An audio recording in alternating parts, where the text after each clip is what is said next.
So let's now talk in these few minutes we have together about how to at least practically build that solution. I like to talk, when we talk about reminders, we talk about grand things. When we talk about advice, I believe in talking about advice from a very practical, even minimalist point of view. Things that you can practically do, and that's why I don't like to share much personally, even though I read them for myself for inspiration. I don't like to share stories of the tabi'un and the sahaba, the companions of the Prophet radiallahu anhum ajma'in, who prayed the entire night, or recited the whole Qur'an in a week, or made dua and then it started raining. Those stories, I don't share them. You know why? Because you know what happens to most of you when you hear that?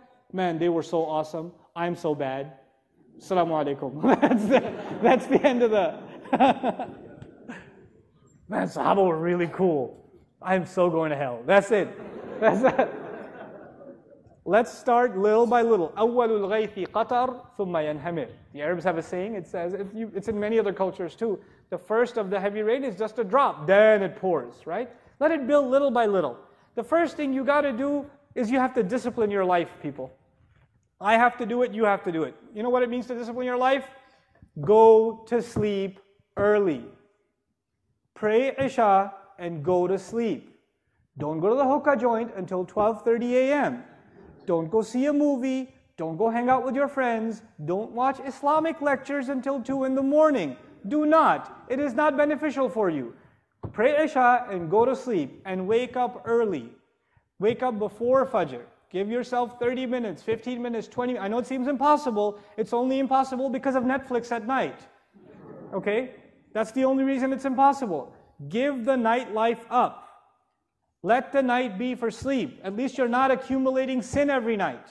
At least you're not burying your heart under more sin every night. At least you're sleeping. At least you're innocent for that much. At least that much. Then you wake up and you pray. At least start with a routine of praying Fajr on time.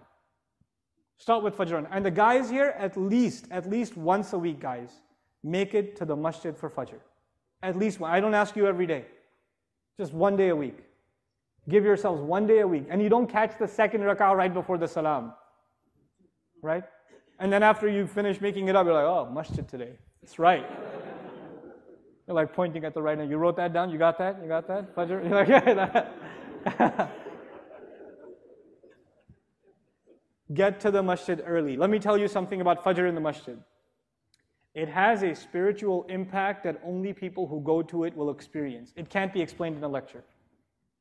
When you go to it, when you go to the prayer, and you sit there in the masjid quietly, and you wait for the prayer to start, and you sit there and you recite Qur'an, and you ask Allah to forgive you in those morning hours, and then you stand next to other believers and countless armies of angels, and you stand and you pray in front of Allah in that early morning, giving up your sleep, which only happened because you gave up your nightlife.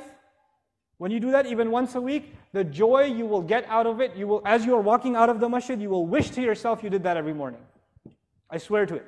I guarantee it. You're going to walk out of that masjid saying, man, I wish I could do this every morning. You really will. But start with once a week. Start with once a week.